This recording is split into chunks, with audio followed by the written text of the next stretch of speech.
আমার ইউটিউব চ্যানেলে আপনাদের স্বাগত জানাই। আজকে আমি আপনাদের আমার এই গোলাপ গাছটার সাথে পরিচয় করাবো। দুর্গাপুজো চলে গেছে, শীতের হালকা মরশুম শুরু হয়ে গেছে। এরই মাঝে দেখো আমার ছাদ বাগানে গোলাপের আগমন ঘটেছে। কি সুন্দর মিষ্টি কালার দেখো এগুলোর। আমি মূলত এর মধ্যে আলাদা কিছু সার ইউজ করি না। আমি একটুখানি মাঝে সাঝে 15 দিন 20 দিন অন্তর অন্তর এতে খোল জল দিই, আর এই মাটিগুলো এরকমভাবে আলগা করে দিই। মাটি যত আলগা হবে তত গাছের জন্য ভালো।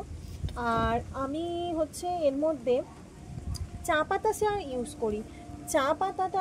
চা পাতা যে সারটা গোলাপ গাছের জন্য অত্যন্ত ভালো। গোলাপ গাছকে হেলদি করে, ফুলগুলোকে ভালো করে। তো আজকের মতো আমার এইটুকুনি বলার ছিল।